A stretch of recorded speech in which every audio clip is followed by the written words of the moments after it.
Adventure of Pipeman on W4CY Radio.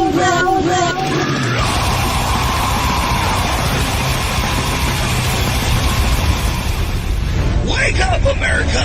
It's time for the Adventures of Pipeman on W4CY.com, West Palm Beach's #1 internet radio station. Here's your host, the Pipeman.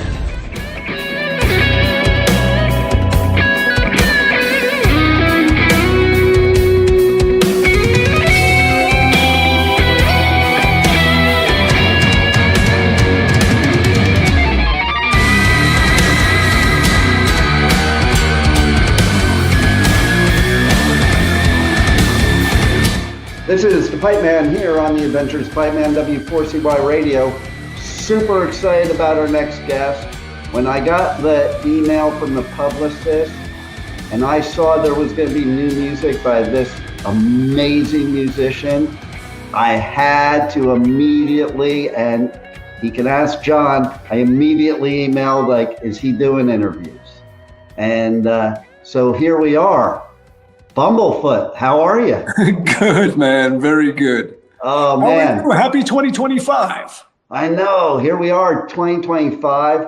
Badass new music that you have. And I want to tell you right off the bat what I love most about it is two things. One is listening to every song. It's not like listening to the same song over and over again. They're all different, blending different genres, and I dig that because, like, I'm a metalhead, but people think outside the metal world that we only listen to metal. No, metalheads are the most diverse and intelligent and everything. No, fuck no. Right? No doubt, no doubt. And then here's the other thing I love. Okay, so you are a shredder that doesn't sound like a shredder. And let me define that. That goes along with the same song over and over again. You see, there's a lot of shredders out there that they just play the same shred over and over and over again. And it's really good. And I hope it's really good if you're playing it over and over again. But when I listen to you on guitar, I'm like, yeah, it's a really good thing I quit playing guitar and realized I suck. Because this guy, man, like, he could do things I would never even be able to think of doing on the guitar. Like, it's amazing. Even with, like, let's talk about your fretless guitar playing. This thing, yes. Let's talk about it. I love it. I love it. Thank you very much. So there's this company from France, Vigier, Vigier. They were around from 1980 till last year. Patrice, the head of the company, has decided to stop making guitars, which is a shame because he makes wonderful, wonderful guitars. And I've been playing them for 28 years now. I just love what they do, what they make. You play better when you play on their necks. They just feel really good on the hands. And they made these metal neck fretless guitars. And I remember we started working together in 97. And 1998, we went to the NAMM show, the big music convention together. Yeah. And I saw these, they didn't have double necks or anything. This was our own creation, this thing. They just had fretless, and I saw it. And I was like, why didn't you tell me you make these? Holy shit, look at this thing. And I still laugh thinking about the look on his face. He just looks up in the air and just goes, like, all frustrated. He's like, in 18 years this company has existed, we've only sold one of them. Nobody wants these things. Nobody wants them. It's like, I do. Please give me one. And they gave me one. I took it home immediately, started writing with it. And it became more and more a part of what I do, to the point that I was using fretless so much that, and I would use it in the same song where I would be switching back and forth, that I really needed something where I could access both quickly. And I thought about retractable frets, thought about a flippable dual-sided neck that's fretless on the other side, like all kinds of ideas. And this just seemed the most practical to do that. Yeah. Plus, with it, I can even play on 2 necks at once if I need to. And it's just, there are less limitations with it. I can have 2 different tunings, which I do a lot. I have this one drop D and this one down low. And yeah, so started making these in 2009, and this is my weapon of choice. This is my everything guitar. I love it. And see, you know, if I knew about that when I was playing guitar as a teenager, I think I might have kept playing, because that was the biggest problem I always had. The frets always got in the way. I was clumsy with the frets. And then, you know, you would have that terrible sound when you're not having your fingers positioned right. With this thing, it's more like playing slide. Now, when you know, people are playing slide, you have this. Right. And if you have a different tuning, then you can maybe get some more stuff out of it. Let's see.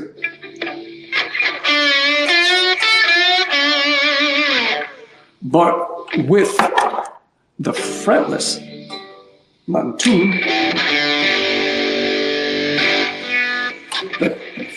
you can do all the same stuff, but you don't have to stay like this, with just one finger moving that way.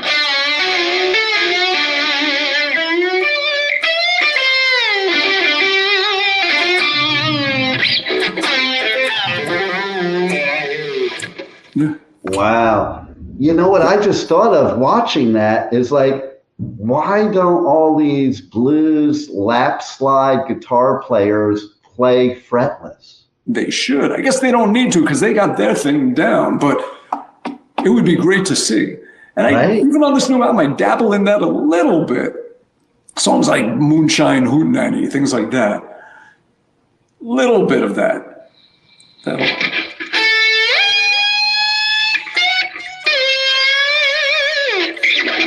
That whole...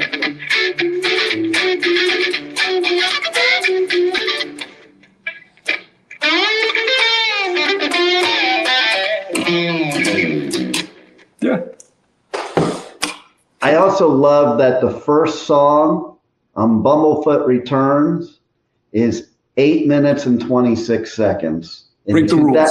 In 2024, 2025, I love it, man. Hell yeah.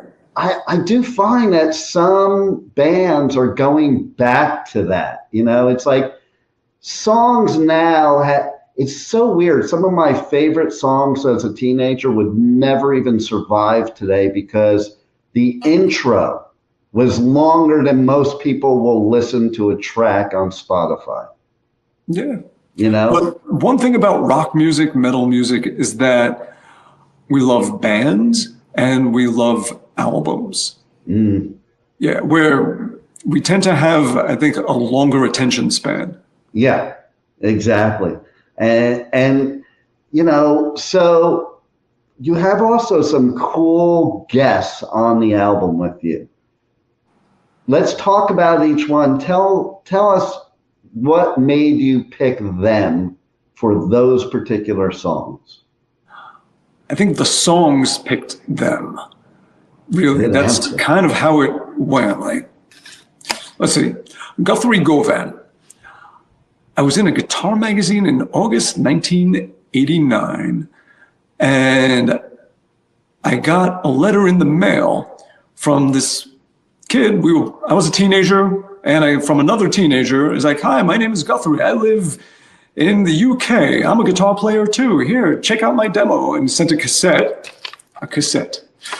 And we became pen pals, and we would write each other letters just talking about guitar stuff and sending each other cassettes of our demos and little song ideas, and we would write out the riffs that we're doing. It's like, here's what I did here. I put this finger over here and this one out like this and this like that. And for years, we've been friends since 1989. Wow. So the one song that he is on, that one, well, I was a guest on one of his songs called Rhode Island Shred on his first solo album he put out back in 2006. I had this one riff from 1989 that I never did anything with. And it was always just lingering in the back of my head somewhere. And when I started working on this album, it was 2020. We had a lot of time on our hands. I was like, you know what, fuck it, let me make another all instrumental album. And the first thing I did is I grabbed that riff and said, let me turn this into a song finally after how long? And it was that riff that went.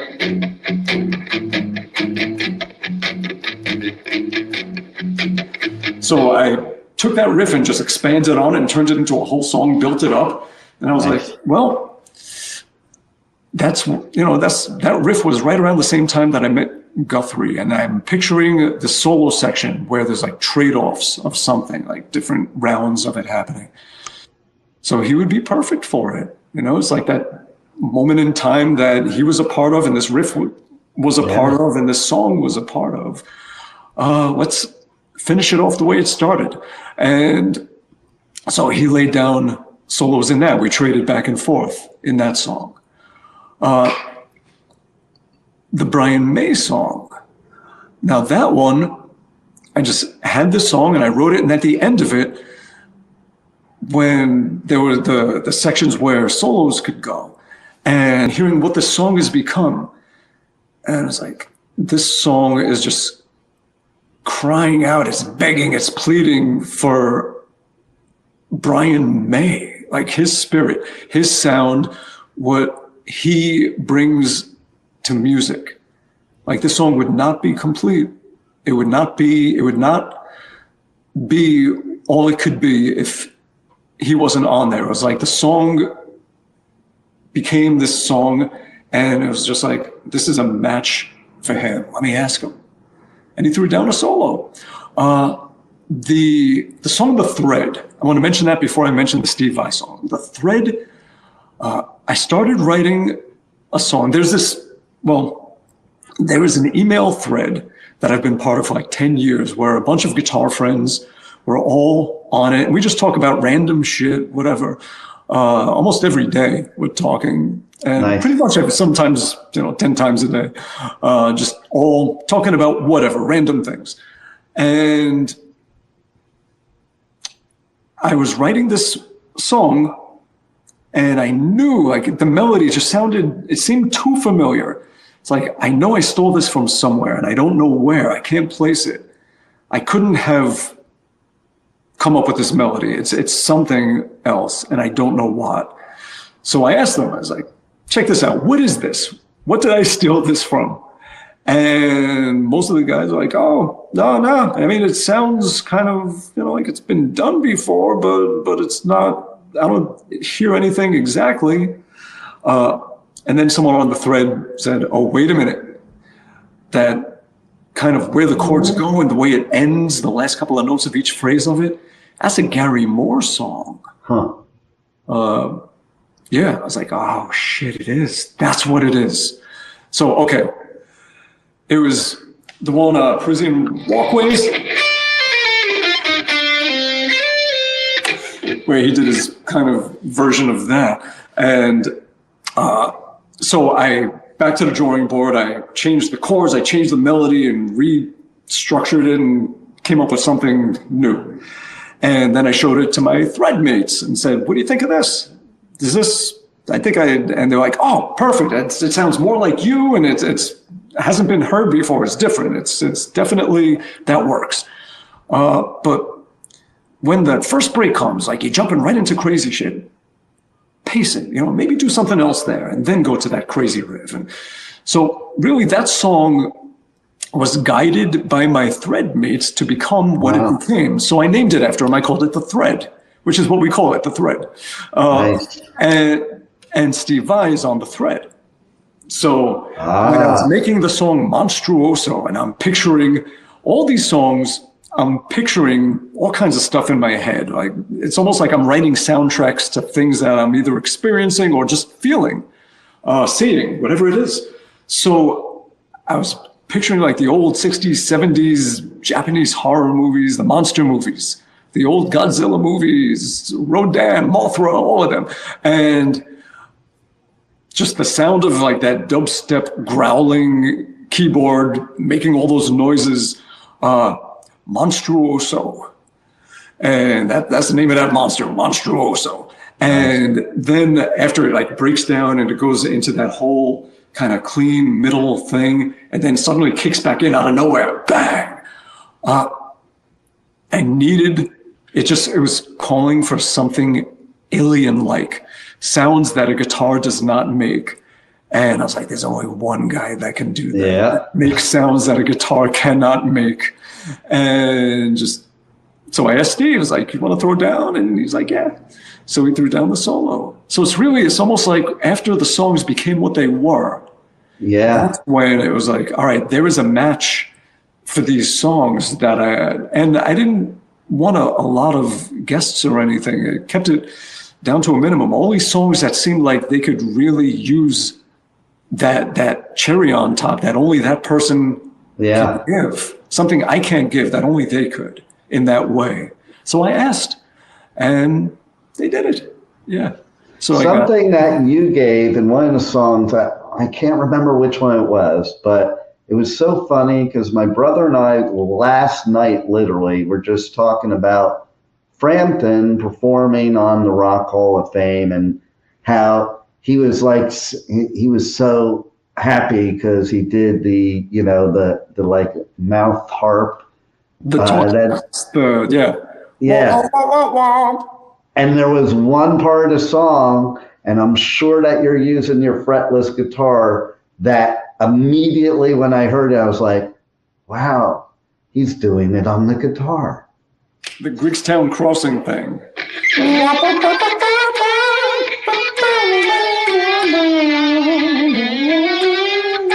That's it. What was that riff? That was it.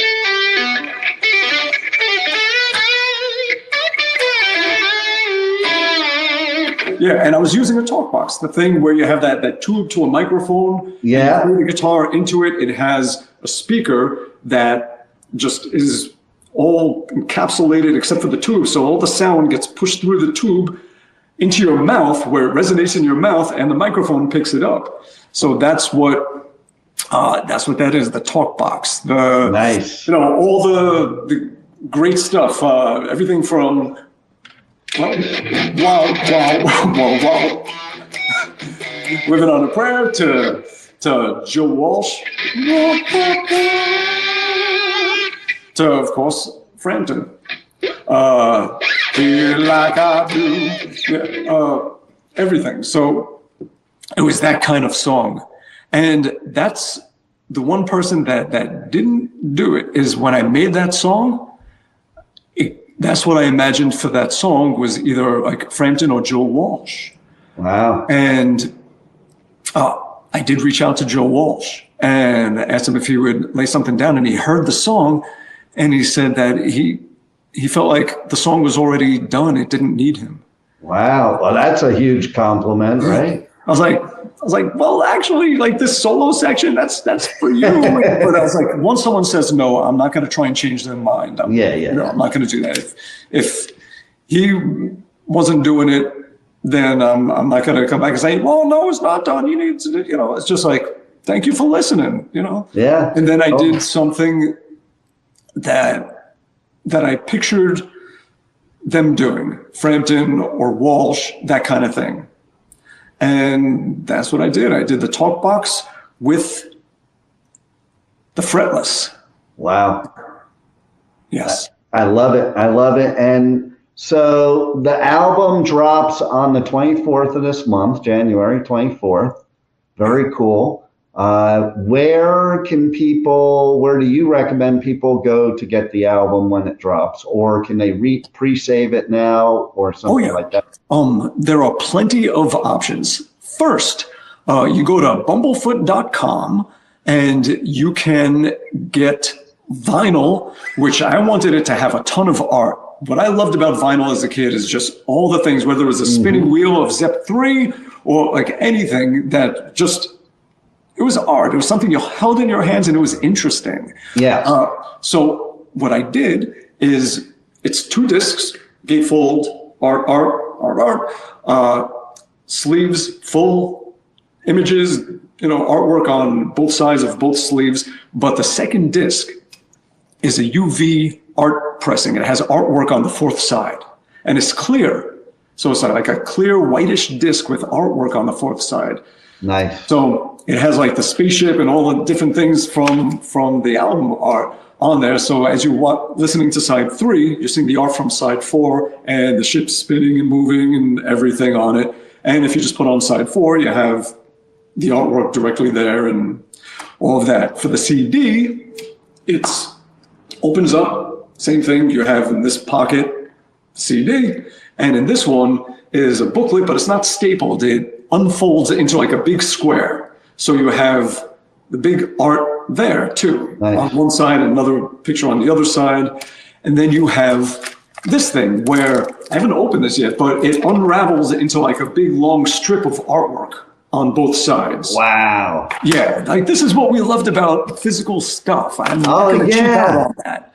I always say the kids today, they're missing out, man. Listen, those kids, yeah. I can't believe we've gotten to this point to say that too, but like the artwork back then is how you decided to buy an album or a cassette, because you couldn't hear it. Most of the bands I like didn't play on the radio.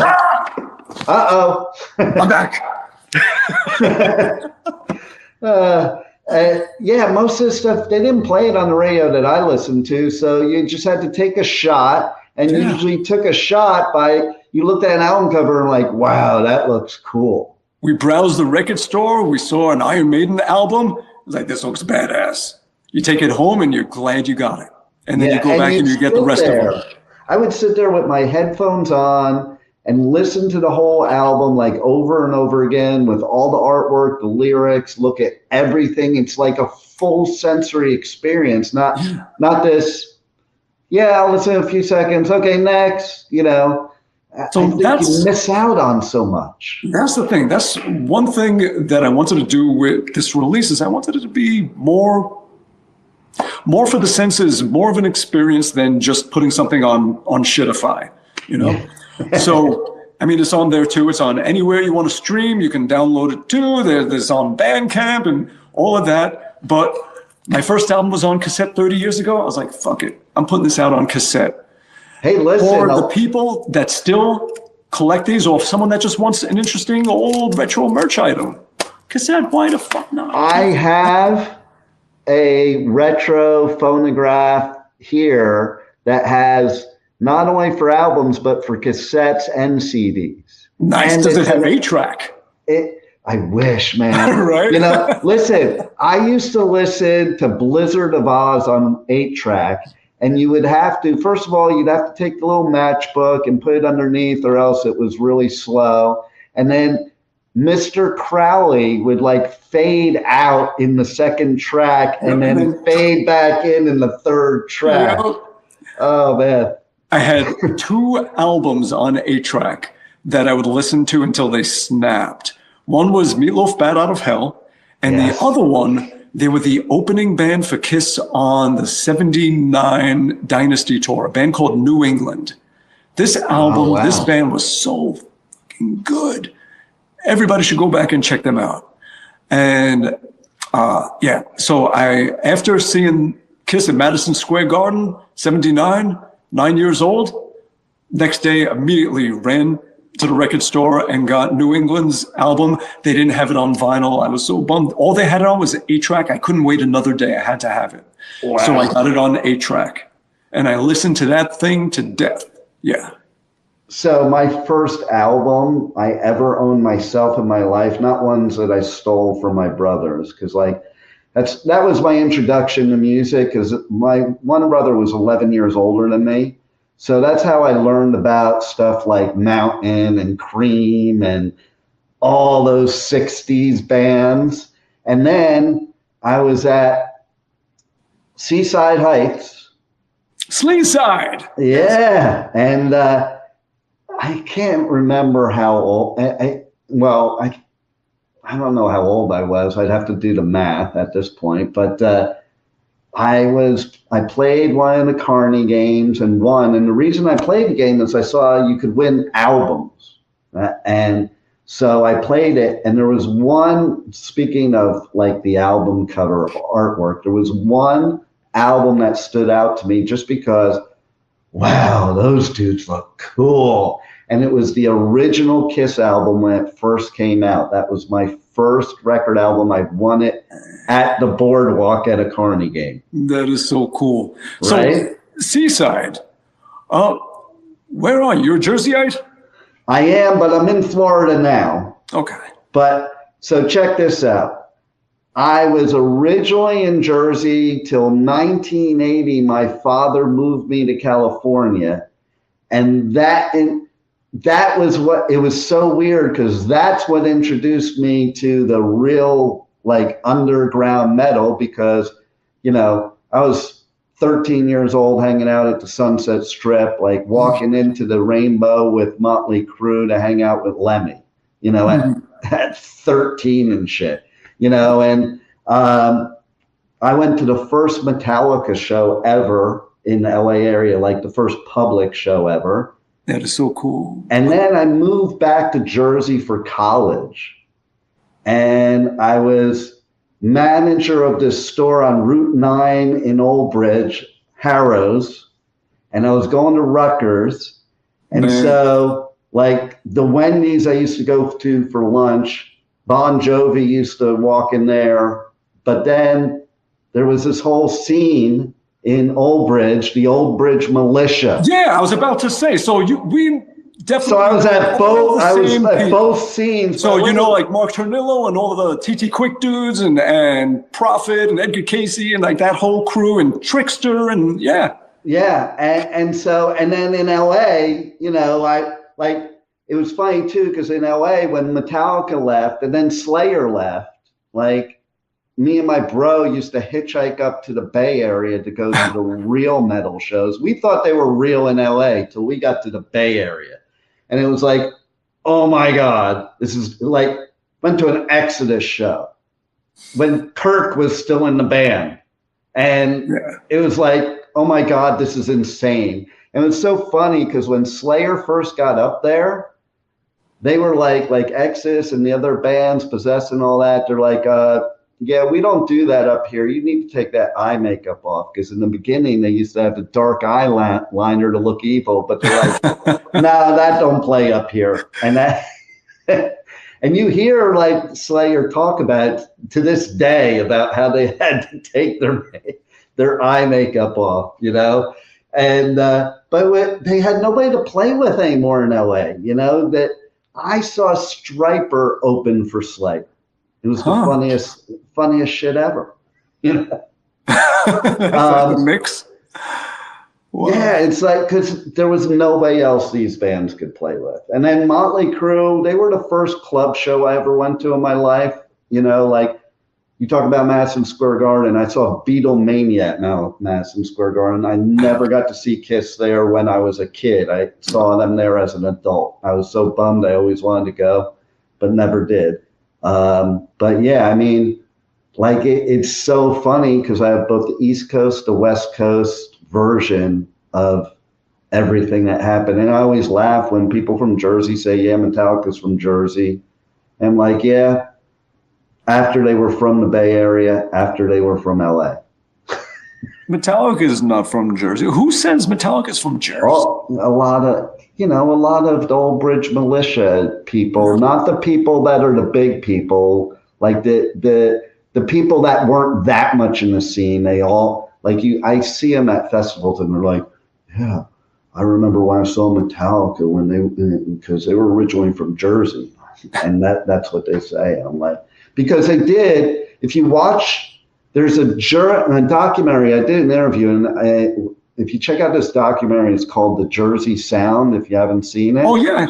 Yeah. So in there, it even talks about that. It talks about that, like Metallica was from the Bay Area, but they were also from Jersey only because Johnny Z, you know, is the only one that can get him a record deal. I used to go to Rock and Roll Heaven as a kid. That's where I would get all my stuff, like everything. Right. Yeah. Now, see, how's this? Me and my friends used to go in the valley to this record store called Oz Records, okay? And there was a store clerk there that we became friendly with, and we would go in and he would recommend all these bands. So it's, oh, you got to check out this album. First one he showed me was Venom, Welcome to Hell, you know, and then he's showing us Metallica, and he's showing us, you know, Bitch, and he's showing us like all these LA local bands. He was Brian Slagle. No way. Yeah, so I went up to him a few years ago, I'm like, that was the most brilliant marketing move ever, because he just started the label while he was a record clerk at Oz Records. And he's like, yeah, I don't think it was brilliant. It was just, I was just a record store clerk. Like, he was totally modest about it. But it was like, look at what he built that, you know, you never had. Like, where could metal get signed on if it weren't for those two people, Brian Slagle and Johnny? Blade, Megaforce. Yeah. I remember Johnny Z, the first albums he recommended to me, he did Anvil, Metal on Metal. He had all these Australian imports of AC/DC. So I would get these like weird AC/DC albums that I would just collect. And what else? Angel Witch. That was what else? You know what band is playing that hasn't played in 28 years in festivals that I cover this year? Acid Bath. You remember that name? That goes way, that's like 28 years ago. It's like around the time when your first one was, your debut was. Huh. So you're kind of like in line there. So many cool memories, and look at where we are today. You know? And it's like, it's great that you can come back, make an album like this, and I think it's just as prevalent today as it was when you did the debut. Cool, thank you. So one more thing I'm going to show you. We were supposed to release a video game with everything also, and then at the last minute, Apple flagged it and for additional review and held it up. So we're waiting until they give the okay so that it could be out there for everybody.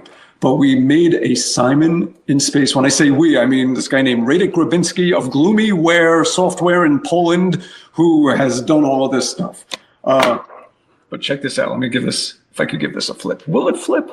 Is there a way to flip? Or I'm just going to turn it this way, see if this will work. Oh, there we go. There we go. So it's another way to experience the album, the songs, the music is... There's the little spaceship guy from the thing, and it plays the songs, it plays the music, and it's like an old retro. It looks like asteroids. Yeah, it's like one of those old space shooter games from. Yeah. Then this thing starts shooting at you. Good, get the coin, and this one, you motherfucker. Hang on. Yeah, get your coin now. These guys, all right, get them, and they're shooting back. All right. Oh, I want that when it comes out. I'm a gamer, so I definitely want that when it comes out. Yeah. So this thing is a free game that we're putting out there just for fun, just so people can enjoy. I want people to have fun with this shit. You know, it's like I want to have vinyl that's full of art. We have the technology now to make a video game that goes along with it. So put that out and just have it be an enjoyable experience for people as many ways as possible. So it's not just the thing of, oh, yeah, just put out a piece of music, like I shit it out. No, right. I want it to be like, remember when he put out that album and it did this and this and this and this? Like, let it be an experience the way it used to be. Yeah, if I was a teenager now in those times, like, I would totally get this stuff because of all that. Like, I wouldn't even have to know what it sounded like yet. And you usually didn't. So, but it usually came out okay, you know? So that's what counts. And, well, can you tell everybody how they can also reach out to you on the web, on socials, on your merch store? Because you have a killer merch store. Oh, thank you. Yeah, that's a good friend of mine, Jason Leckberg. He made that happen. He's got this company, and he works with a lot of bands. He works with Guar, he works with Steel Panther, and he does great stuff. He got me organized and functional and made that web store and the website and everything. So yes, bumblefoot.com. So there's all this stuff and merch bundles, and I did a discography section. It took weeks where I took everything I could recall ever playing on and made a list of like all the guest appearances with the links to everybody's music. Wow. And all the albums and all the video games and all the TV shows and the horror movies and whatever it is. So a really good discography section, a lot of music and other people's music to check out. Like the produced by section has a lot of interesting artists on there. You got all the merch there. Now Deco Records, Deco Entertainment, teamed up with them where they're going to handle all the physical retail stuff. So if you go to Newberry Comics or Amoeba and you say, hey, do you have the Bumblefoot vinyl? They can say, no, but I can get it for you. And thanks to Deco, it's going to be available. I love it. And they are, I think they have a partnership with Cargo Records in the UK. So people in the UK and Europe should be able to get it from them. So that's pretty much it. Go to bumblefoot.com, go to decoentertainment.com, and you can get a whole lot of Bumble stuff. Yeah. Nice. It is. I went there and it's like, wow, there is a lot of cool stuff there. Pet bulls. And that's the way you have to support artists nowadays, okay? It's not like the old days, buy their merch. If they don't buy your merch, they can't watch my show. Well, yeah, it's true. Like these days, it is a direct relationship, artists and fans. Yeah. And the artists, they make the music. And if the fans value what they're doing and like what they're doing, they're going to give their support. Absolutely. And it's this beautiful, just direct symbiotic relationship. It's nice. Absolutely. Not a lot of middlemen anymore. Yeah. There you go. And shouldn't have one ever. And, you're giving us such great therapy, not just music, therapy, that, I think it's just in kind, symbiotic to, support. And it's better off to support directly to the artist. Very cool. Well, you rock, literally. This album definitely rocks. Like, it is, to me, it's like one of those albums you could just sit there and listen to and escape all your reality and listen to it over and over again. And it takes you on different journeys. The best way I could describe it, I don't mean sound-wise, but that same feeling is like Dark Side of the Moon. Oh, wow. Thank you. Shit. Thank you so much. Hey, my pleasure. And thank you for making us great music for, a lifetime. Does that blow your mind or what? Blows my mind that I'm 55 years old now. I know. You know what? I'm 58. Yeah, we're from the same world. We are. Right? But 4 kids, 8 grandkids. Like, I have 8 grandkids. Damn. I have taken my kids and my grandkids into their first mosh pits ever. Oh, that is so cool. Right? How old were they? My son, I'm trying to think how old he was. He was probably like 8 or 9. Yeah, I'm picturing like little kids, little elbows. We were at Tattoo the Earth tour with Metallica and Slipknot. It was at Giants Stadium. And Slipknot was about to come on. And so I kind of explained to him what was going to happen. Like, we were front and center. And I was like, listen, people are going to start shoving you. Don't get mad. Just go with it. It's not about hurting or maiming anybody. It's just about getting all your crap out and having a good time. And so when they first came on and it first started, I saw he was getting pissed for a second. He was about to like knock somebody out. And I was just like, chill out, relax, just, shove them back. Next thing you know, like 30 seconds later, grin ear to ear. I'm like, the baton has been passed. and then I have a couple of my grandsons that one of them I used to bring to a lot, because I go on tour and I do radio coverage at a lot of festivals, all the Danny Winter festivals in the United States. I go to UK, Europe, do Hellfest, Download, Bloodstock, all those. And I would bring him sometimes. And he would actually interview bands with me, or they would interview him. But then I brought him into his first mosh pit. It was August Burns Red. Like, that's pretty heavy duty to go in first time. And he had a blast because all of the adults, and I say this because people have such a misconception of mosh pits. No, people look out for each other. Yeah, all the adults were shoving him around like they were protecting him. They were his wall.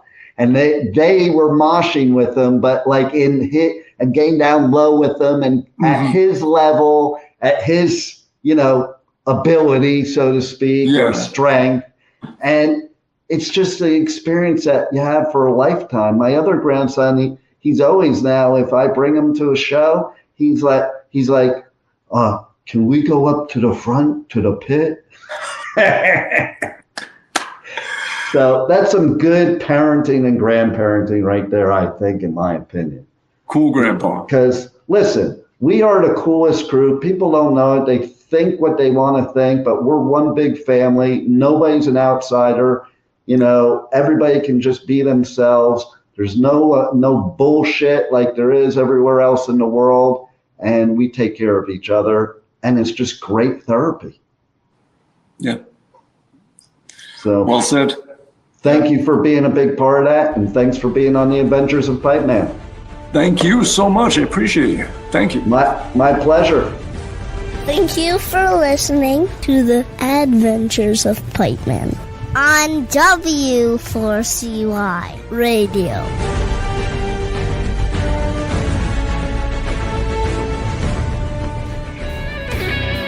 Hello, everybody. This is Ron BUMBLEFOOT Thal, and you're listening to the Pipeman on W4CY Radio.